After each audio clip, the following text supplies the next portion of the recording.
What's up guys, Spin Firearms here, and as you can see, it may look a little better doing it this way. This video is sort of like a test.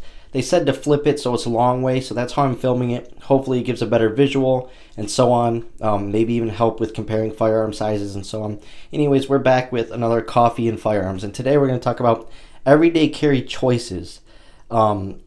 Places people go wrong, even though there really is no wrong answer to everyday carry. Whether all you carry is a Diamondback DB9 Gen 4 budget 6+1 pocket pistol, or you carry a 40 caliber, or you carry a 1911 8+1 of 45 ACP or 7+1, whatever it is.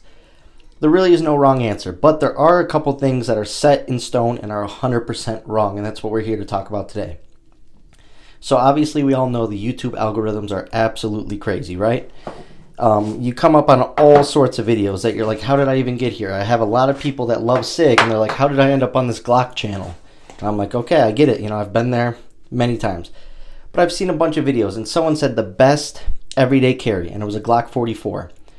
Chambered in 22 long rifle. I also saw another video saying, here's a list of these rounds. They had 9mm, 380 ACP, 22 long rifle, 40, 45. They're like, you can't go wrong with any of those. And I'm like, you know what? I hate to say it, but you can go wrong with one of those, and that would have been the 22 long rifle. All of those other rounds are designed to function flawlessly in good firearms, good brands, good reliable pistols. 22 long rifle, even in a Glock, is not very reliable. The best 22 long rifle I've ever shot is the Taurus TX22, and that's a range pistol. That's something for fun, to shoot for cheap. You know, we're in an ammo crisis a couple years ago. Just something cheap to go to the range and enjoy shooting. And you can practice fundamentals of shooting with a 22 long rifle even.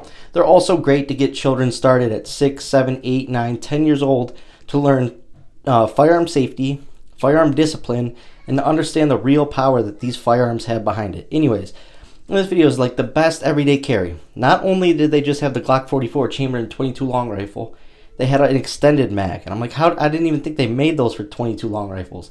But I'm like, that's just not a good idea. That is something you shouldn't do. Doesn't matter if you carry this. This is a pretty reliable firearm. Not one issue so far. I have about 250 rounds to it. I don't shoot it the most, but it's been reliable. Stuff like this are going to get the job done and be reliable. I'd rather have 6+1 of something that's going to go bang every time than something is questionable. It depends on the ammunition you have. When you last cleaned it. 22 is a dirty round and will gunk up your firearm. And just the way the firearm mechanism works, it's completely different, causing malfunction issues regardless of the 22 long rifle. Now, when it comes down to the stuff you see in front of you, are any of these bad choices? No. People may say the Walther PPS M2 is out of date because it's 6+1 in that setup. You can get the 7+1, 8+1 mags, but for its size and all that, they said you should have 10, 11 rounds. If that's not the case, if that's what you shoot, that's plenty. That's fine. If all you want to carry something light on you all day, 10+1, 380 ACP, trust me, that's perfectly fine. The other thing I saw recently is people carrying in their pockets, right? And I've never seen this before until this video, but someone was carrying a Glock 45 in their pocket. I mean, I consider pocket pistols all the way up to Glock 27s and 33s. Yeah, they're heavier, a little thicker, but you can get away with pocket carry. I know some people try to pocket carry their 19, but in reality, across the board with different kinds of pants you're going to be wearing, it's not going to work across the board. You may have this pair of sweatpants that has deep, deep pockets, but this next pair has short pockets. Then you're going to have a mag hanging out. Well, that's exactly what it was. They have this long extended mag hanging out. I'm like, that's not pocket carry. The whole point of pocket carry is concealing your firearm. I've seen videos of people doing pocket snatches. Oh yeah, by the way, caramel, what is it? Caramel macchiato right here. I'll take a sip real quick. Anyways, I saw that and I'm like, you're going to get your firearm snatched, right? I know people open carry and stuff like that. Hopefully they have it with a holster that is being retained in another method, not just simple retention, right? But pocket carrying a Glock 45 with a magazine hanging out, that's going to get snatched. The other thing I saw recently is pocket carrying without a pocket holster. Now, I was very confused by that. I'm like, first of all, the whole point of pocket carrying, something like this, even something like this, you can get away with it, is that nobody knows it's on you. There's no chance. Most people are thinking it's gonna be in the waistband. Also, it's deep concealment. Like I said, places where you can't get away with a larger firearm, they may have rules, stuff like that, and you don't want an awkward conversation with other parents or other people around.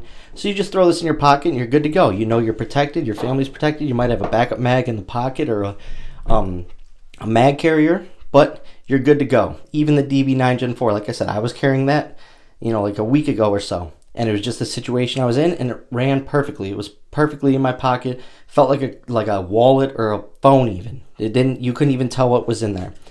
Now, I know people carry with soft holsters, but I do not trust a soft holster. But if the soft holster works for you and your everyday life and what you do with it, it works, and you've never had it go off in your pocket, then I can't talk down on pocket holsters. I can only speak my preference, as well as like a 40 cal. People say don't carry 40, it's stupid, it's a dumb round, 9mm technology, guys. Anyone carrying a 40, that's fine. It's a great round, it's a proven great round, great power, everything. It's proven at this point. And that's through years of law enforcement carrying it, and I know they're all switching back to 9mm, but I'm sure that has to do with prices as well and stuff like that. But the one thing about carrying without a pocket holster is just, when you go online and you make these videos and you show people, that's nerve-wracking to me. You don't know what someone else's life is like. You don't know how active they are with their kids, with their family. And if your kid is jumping all over you, right, and you have no holster on your firearm at all in your pocket, it's just sitting there, that's a disaster waiting to happen. That's the complete opposite of why we carry, right? It's not to harm others, it's to protect ourselves and our families, and that would be going against everything, right? So I saw that and I was very discouraged by how many likes it had. I'm not hating on the channel, but it's like, this shouldn't be applauded that you're pocket carrying without a pocket holster, and I could easily run up and snatch that if a criminal wanted to, right? You shouldn't be applauding that. Also, the Glock 44, I saw a lot of hate in the comments. What I put in the comments was, check out reliable rounds for pistols. 22 long rifle is not a pistol round when it comes to being reliable. That's all I left. Instead, people are just hating on it, and I get if that's all you can afford or all you have at the moment, that's fine, but you can afford stuff like this, even the Walther PPS. You can get a rebuilt Glock 26 for the price of a Glock 44. So there's other options out there, same price point, but 22 long rifle is sketchy. And they say, oh, well, you don't want a 22 long rifle bouncing around in you. Yes, but you also don't want to hear that click and nothing happens. You also don't want to have that slide lock up on you. That's going to be the worst case scenario. So those are just a couple things that I've seen just this week alone. Somehow they pop up on my algorithms.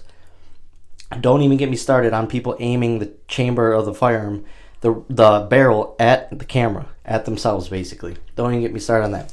The next thing I saw is wasting ammo, right? I can't tell you how to shoot or what to do, and yes, we all enjoy mag dumping, but there's not a lot of training going on in these videos, right? You're just shooting at a couch on the ground. You're shooting at the grass, you're shooting at a lake, and then you see those groupings and they're 5-10 feet apart. It's like, just throw up a simple frying pan, an old frying pan you have. Throw up something simple. Go buy a $20 steel target and just do your best. Even if you're going to mag dump, I go to the range and mag dump all the time. All the time. I love mag dumping. Is it the most accurate? My groupings are like this. Sorry, guys.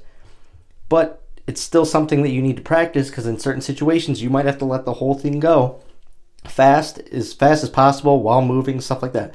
So I get that, but don't waste your ammo just shooting at grass. That's sort of pointless, especially with the price of ammo and other stuff. Get some training out of it. Get something out of it. You know what I mean? But anyways, that's just coffee and firearms. Just had to get that off my chest because I've seen a lot this week, and I'd prefer if we started going in a different direction with things and started focusing more on, how we can get better as a community and so on. Anyways, thanks for watching.